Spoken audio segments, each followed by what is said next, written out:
I can't see a way that Mitch Evans is going to make it through. He improves in terms of his sector time, just misses out by 0.02 of a second. What about Jake Dennis? Well, I can't imagine he'll be improving. He does a little bit in time and in position. Demotes Nick Cassidy down into 8th place. Eyes on Sam Bird there as well, and he improves into 4th place. Knocks out reigning world champion Pascal Wehrlein. So Bird is currently through and into the duels, and Wehrlein, for the first time in season 11, is out of qualifying in the group stages. Roland also improving at the end of that just to push Gunter down into 3rd place, but that's a disaster of a session also for Jaguar TCS Racing. 8th and 9th fastest for Mitch Evans and Nick Cassidy. It's a super impressive middle sector there from Taylor Barnard, faster than anybody. This should take him to the top of the times. Let's have a look then for Barnard. He does go there by nearly 0.3 of a second, a 16.9, so the first driver to break into the 1:16. What about Jean-Eric Verne? It's not looked particularly brilliant for him so far. Comes to the line, it's only going to be 7th quickest for the double Formula E world champion. Mortara, again, not improving, so drivers just struggling now to extract the last bits of performance. De Vries is now or never here for the Dutchman, and he's over the line in 5th fastest. He fails to make it through by just 88,000th of a second. Barnard, Hughes, Mortara and De Costa are the 4 drivers that will go forward. We'll have Maximilian Gunter in the DS Penske. Oliver Rowland will be going head-to-head with him. Sam Bird, Stoffel van Dorn also going head-to-head with one another, and then Edo Mortara with Jake Hughes, Antonio Felix Da Costa and Taylor Barnard. Up first of all then, Max Gunter versus Oliver Rowland. Rowland's got a nice comfortable cushion in his pocket. The last sector's not been too bad. Bit of a snap of oversteer through the penultimate corner, but to the timing line then comes Oliver Rowland, and surely he's going to knock out Maximilian Gunter. He does by nearly 0.3 of a second. Sam Bird versus Stoffel van Dorn, McLaren versus Maserati. What's it going to be here for Sam Bird as he comes to the checkered flag? A 15.418. That's a nice handy lap time there for him. But has Van Dorn just got enough left in his pocket to hold on and go through into the semi-finals? Out of the final corner we go then for the Belgian driver. Comes across the timing line, ready to take the checkered flag. Is it Bird or Van Dorn? It's Stoffel van Dorn that progresses forward by less than 1/10 of a second over Sam Bird. Edo Mortara in the Mahindra versus Jake Hughes in the Maserati. What's the score of the door going to be for Mortara? It's a 15.3, certainly not the quickest lap time that we have seen so far, but not the slowest there either. Jake Hughes out of the final corner, a little bit of an advantage in his pocket, but he comes to the checkered flag, and he's just done it then by 0.008 of a second. Antonio Felix Da Costa versus Taylor Barnard. This is a tough one to call.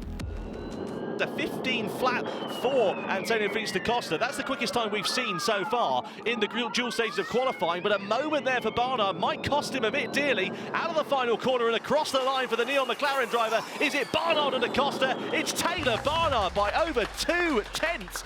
The upshot is the semi-finals will be comprised of Stoffel van Dorn and Oliver Rowland, and then Jake Hughes and Taylor Barnard. Stoffel van Dorn versus Oliver Rowland. Advantage then Oliver Rowland as we come through into the final couple of corners. Will it be the Maserati or will it be the Nissan that progresses forwards into the finals? Rowland missed out on a chance of the front row yesterday, and he does out-qualify Stoffel van Dorn, so it's Rowland through. And now semi-final 2 then. It's Jake Hughes versus Taylor Barnard already on their flying laps.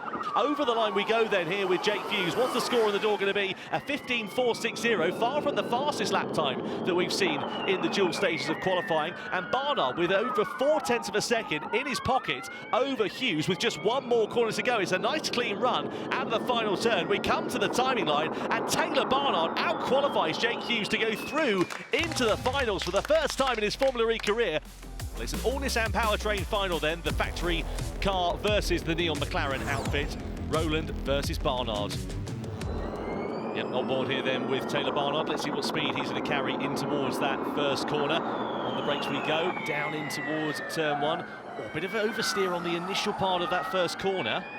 Yeah, but I think that's kind of his thing now. He just carries and gains the time to the left, gets a stop for the right, so it's super close so far.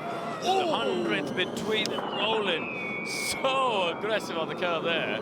Yeah, a bit out of shape coming through the second part of that bus stop chicane. That could cost him a bit of time, and we know Barnard has been meteorically fast throughout the entirety of qualifying here this afternoon. Let's see what it looks like for Taylor Barnard as he comes through. You can see him on the bottom right-hand corner of your screen at the moment, and it was a lot tidier and neater. And Rowland again out of shape in the first chicane in the final sector. Really took a big undercut of the curb there.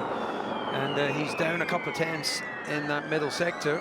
Yeah, Barnard gained 2 tenths just in through the bus stop, didn't he? And we'll see now Roland up to the line. Yeah, takes a checkered flag, 15.243, so it's not a particularly brilliant lap time there for Oliver Rowland, courtesy of that mistake. Could it be a record first pole position and the youngest ever pole sitter in Formula E? Through the final corner we go for Taylor Barnard in the Neon McLaren. He's been on imperious form, and Taylor Barnard comes to the timing line, and he triumphs here in Jeddah. Barnard on pole by over 4 tenths of a second. Neon McLaren on top in qualifying for round 4 here in Jeddah. What a superb qualifying for team and driver, and it's Barnard who will start the E-Prix this evening from the very head of the field.